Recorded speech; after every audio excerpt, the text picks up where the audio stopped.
Tirkiye Şengalê li ber hafa fermaneke dine. Dîsa Şengal di rojevê de ye û li ber hafa fermaneke nû ye. Li Milekî Şengalê dîwarekî asê tê lêkirin, da ku ji Rojavayê Kurdistanê bêra qetandin. Li Milêdin, artêşa Iraqê bi çekên herî giran hêza xwe dikişîne ser Şengalê û êdî dest bi êrîşê kiriye. Ji şeva yekê Gulanê û sibaha duyê Gulanê ve artêşa Iraqê navend û baragehên asayîşa Êzîdxanê û yekîneyên berxwedana Şengalê ye beşe topbaran dike. Li gorzanyariyan balafirên Iraqê jî tev li vê êrîşê bûne.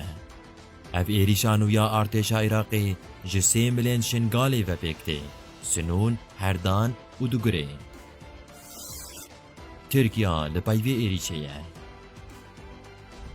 Di vê êrîşa artêşa Iraqê de du xalîn balkêş hene ku çîroka vê lîstikê ji me re bi dar vedikin. Yek jî dema destpêkirina êrîşê ye.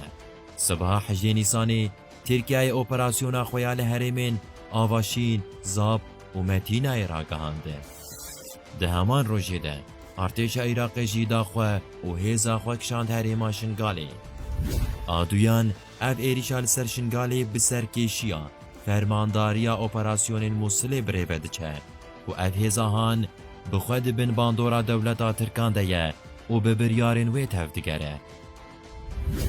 Êdî ji her kesî ve nas û diyar e ku destê Tirkiyeyê rasta rast di vê êrîşê de heye. Her wiha dorpêça li Şêx Mexsûd û Şehbayî jî di nav de. Her çi şer û aloziyên ku anha li parçeyên Kurdistanê hene bi hevkariya li gel Şam û Bexdayê û bi serpereştiya Tirkiyeyê diçin serî. Kî li peyvê plana qirêje û bi çaha wî birêve diçe, her tişt xuya ye. Wekî her car li hember vê jenosîd û nijadkujiyê dîsa dinya bêdeng e. Loma pirs ew e, ji vî şerê niha encameke çawa derdikeve û berê Kurdistanê niqonaxeke çawa ye.